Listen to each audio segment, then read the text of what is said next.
इस कार्यक्रम के पुण्यार्जक हैं श्री राजेंद्र प्रसाद जैन, श्रीमती ममता जैन, सुपुत्र श्री प्रशांत जैन, श्रीमती दिव्या जैन, भरत जैन, पारस जैन, सपरिवार।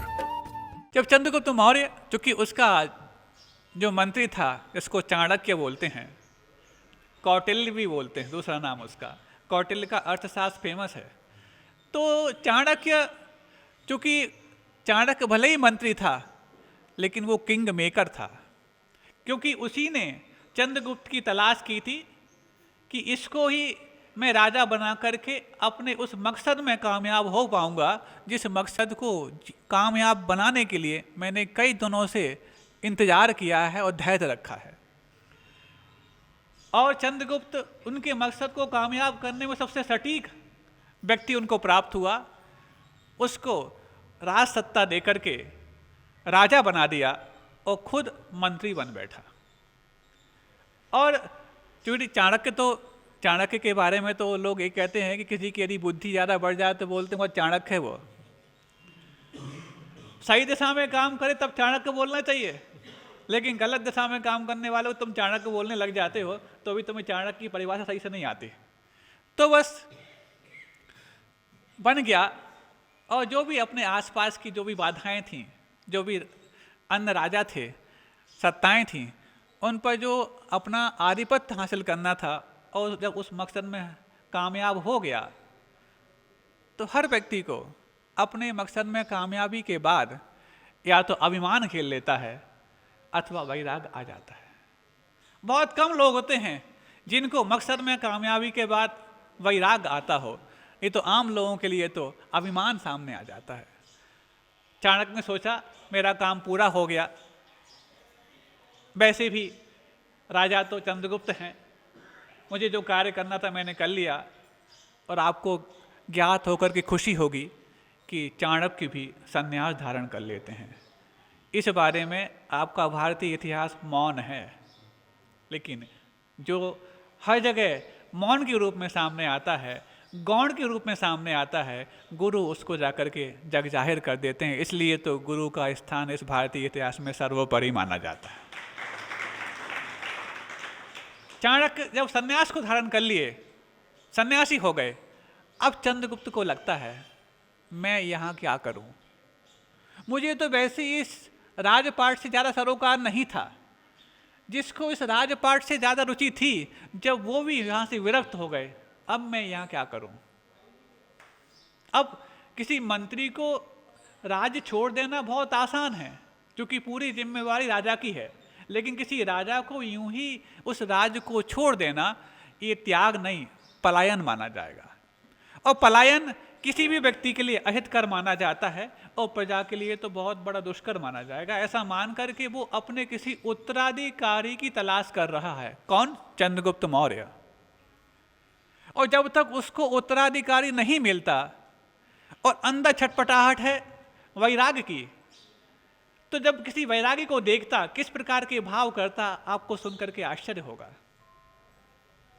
और जिन दीक्षा धारण करनी है, इस प्रकार के भाव ऊपर उठान ले रहे हैं, लेकिन मैं उसको प्राप्त कैसे करूं, क्योंकि इतना बड़ा राज्य है, सबका विश्वास है, और विश्वास जब मेरे ऊपर है तो किसी विश्वासघात व्यक्ति को नियुक्त करना भी मेरी जिम्मेवारी है।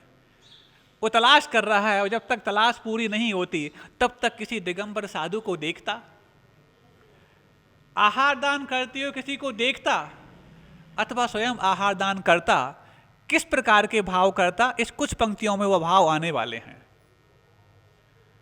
वो कहता कि एक दिगंबर मुद्रा की छोटी सी जरूरत आज मुझ जैसे सम्राट की सबसे बड़ी आवश्यकता बन पड़ी है। वो ध्यान से सुनना, इस बात को ध्यान से सुनना और जागृत होकर सुनना, बहुत गंभीर बात है। क्या बोला? एक दिगंबर मुद्रा की छोटी सी जरूरत आज मुझ जैसे सम्राट की सबसे बड़ी आवश्यकता बन पड़ी है। क्या अर्थ हुआ पता आपको? अब हम देखो संकेत दे के बताते हैं इस बात को। एक दिगंबर मुद्रा की, देखो मुझे देखो, एक दिगंबर मुद्रा की छोटी सी जरूरत आज मुझ जैसे सम्राट की सबसे बड़ी आवश्यकता बन पड़ी है। इनकी इतनी सी ही जरूरत तो है, इसके अलावा ये मांगते ही क्या हैं? और लेंगी ही क्या, और इनकी इस जरूरत को मैं पूरा कर सकूं, ये मेरी सबसे बड़ी आवश्यकता है। अब सुनो इस बात को, एक दिगंबर मुद्रा की छोटी सी जरूरत आज मुझ जैसे सम्राट की सबसे बड़ी आवश्यकता बन पड़ी है। एक यही तो क्षण होता है जब मैं अपने आप को सम्राट से रहित महसूस कर पाता हूँ। बाकी तो मेरे मनोगत दंभ का साम्राज्य बिखरा पड़ा रहता है। किस प्रकार के भाव करता सोचो। यूं तो इनको देखने से ऐसा लगता है जैसे इनके पास कुछ भी नहीं है, लेकिन वो भला मानुस कौन होगा जो ये कह पाए कि इनके पास सब कुछ नहीं है। क्यों हिंगोली वालों, कुछ भी तो नहीं है यहाँ पर। ये 6 महाराजों के पास क्या है? पिच्छी हो कमंडलू, और आपको दे भी पाएंगे तो सिर्फ वही पिच्छी हो कमंडलू, वो आपको लेना नहीं है, तो आप क्या लोगे उनसे? महाराज बहुत कुछ ले लेते हैं। तो एक दिगंबर मुद्रा की छोटी सी जरूरत आज मुझ जैसे सम्राट की सबसे बड़ी आवश्यकता बन पड़ी है। यूं तो मेरे मनोगत दंभ का साम्राज्य बिखरा पड़ा रहता है। एक यही तो क्षण होता है जब मैं अपने आप को सम्राट से रहित महसूस कर पाता हूँ, ऐसा वो चंद्रगुप्त मौर्य सोच रहा है। यूँ तो इनको देखने से ऐसा लगता है जैसे इनके पास कुछ नहीं है, लेकिन वो दुनिया का साहसी कौन होगा जो ये कह पाए कि इनके पास सब कुछ नहीं है। अब सुनो, यूँ तो ये अपने अधिकार में किसी को रखना नहीं चाहते, यूँ तो ये अपने अधिकार में किसी को रखना नहीं चाहते, लेकिन वो बहादुर कौन होगा जो ये कह पाए कि मैं इनके अधिकार में रहना नहीं चाहता। क्यों हिंगोली वालों? महाराज पहले तो जब आप आए थे और कुछ कुछ बात करते थे तो लगता था पता नहीं कौन सी बात करेंगे, लेकिन जो इन साधुओं के सानिध्य में आया और उनके संकेत को समझ करके कुछ कर दिखाया, अब उसको लगता है कि अब तो मेरा पूरा जीवन का दिशा निर्देशन ये साधु कर लें तो ही मेरा जीवन पार होगा, नहीं है तो जीवन तो अपार क्या असार है ही। ये वही व्यक्ति समझ सकता है जो साधुओं के संपर्क में आता है। अब जब इस प्रकार के वो भाव करता तो कई बार उसकी आंखों से पानी आ जाता। वो सोचता मेरा सारा वैभव, सैनिक, सेवक जो आज मेरे लिए अंतिम मुकुटबद्ध राजा के रूप में जानने में कारण बनते हैं और विदिन ए मोमेंट मेरी हर इच्छा को पूरा करने का अभिमान भी करते हैं, लेकिन जब इनके सामने मैं एक छोटी सी इच्छा व्यक्त करता हूं कि आज मेरे लिए दिगंबर मुद्रा का दर्शन हो जाए, तो इनका अभिमान कोरा साबित हो जाता है और सारे के सारे हाथ लटकाए और मुंह लटकाए खड़े हो जाते हैं। तो किस काम का इनका ये अभिमान जो मेरी हर उस पतन की इच्छा को पूरा करने का काम तो करता है, लेकिन जब मेरे मन में इस पतन से बचने की बात आए तो ये कोरे साबित हो जाते हैं। और जब उसके अंदर इस प्रकार की विशुद्धि बढ़ती और एकाध कोई दिगंबर मुद्रा उसके राज्य में आकर के अपना योग आचरण पालन करती, तो वही चंद्रगुप्त मौर्य जो इस प्रकार के भाव करके अपने आंखों में पानी लाता, इस प्रकार की दिगंबर मुद्रा को प्राप्त करके अपने आंखों के पानी से उनका पाद प्रक्षालन करके अपने आप को सौभाग्यशाली मानता और कहता कि आज मेरा वो वैभव कुछ सार्थक हुआ जब इस आत्म वैभव को प्राप्त की हुई दिगंबर मुद्रा को आज मैंने प्राप्त किया। सोचो बंधुओं, ये तो उस समय की बात है जब ये पंचम काल शुरुआत में था। ये पंचम काल जब शुरुआत में था उस समय की ये बात है। उस समय तो ये दिगंबर मुद्रा इतनी दुर्लभ नहीं थी, इतनी दुर्लभ नहीं थी, क्योंकि उस समय 24-24 हजार साधुओं के संघ हुआ करते थे। आज तो पूरे भारत में 1000 साधु भी मिलना मुश्किल है, लेकिन हम सबका कैसा वो सातिशय पुण्य और गुरुदेव की ऐसी कौन सी असीम कृपा कि 1-2 नहीं 6-6 दिगंबर मुद्राएं हमारे सामने दर्शन देती हुई नजर आ रही हैं। तो इस मामले में तो हम चंद्रगुप्त मौर्य से भी ज्यादा सामर्थ्यशाली सिद्ध हो गए। लेकिन जब इस सामर्थ्यशाली होने के पश्चात भी इस दिगंबर मुद्रा की दुर्लभता आज भी उतनी ही कायम है। जब तमाम लोग 10 बजे प्रतीक्षा करते हैं कि अपन तो साधुओं से इतने निकट हैं, इतने परिचित हैं और इतना सब कुछ कर रहे हैं और 6-6 दिगंबर मुद्राएं हैं, एक तो अपने खाते में दर्ज हो ही जाएगी कम से कम। लेकिन जब 1, 2, 3, 4, 5 और 6वें साधु भी जस्ट बाजू वाले चौके में थम जाते हैं तो ऐसा लगता है जैसे धड़कनें थम गई हों। उस समय समझ में आता है कि इस दिगंबर मुद्रा की दुर्लभता आज भी उतनी ही बनी हुई है। भले ही हमने दर्शन के रूप में अपने पुण्य के बलबूते पर गुरुदेव की असीम कृपा के कारण उसको सुलभ बना लिया हो, लेकिन दर्शन के रूप में बनाया है, दान के रूप में नहीं बना पाया। और ये दान की परंपरा आज की नहीं है बंधुओं, ये दान की परंपरा तो तब की है जब राजा श्यांस और राजा सोम इस दान तीर्थ के प्रवर्तक बन पाए। धर्म तीर्थ के प्रवर्तक तो 24 हो गए इस काल में, इसके पूर्व में भी थे, इसके आगे भी होंगे, लेकिन दान तीर्थ का प्रवर्तक अभी तक एक ही है, राजा श्यांस और सोम। हर काल में दान तीर्थ का प्रवर्तन कराने वाले तीर्थंकर बदले नहीं। आदिनाथ को जिन्होंने आहार दिया वो भले दान तीर्थ के प्रवर्तक माने गए, लेकिन अजितनाथ को प्रथम दान देने वाले वो दान तीर्थ के प्रवर्तक नहीं, वो तो प्रथम आहार दाता माने गए। क्यों?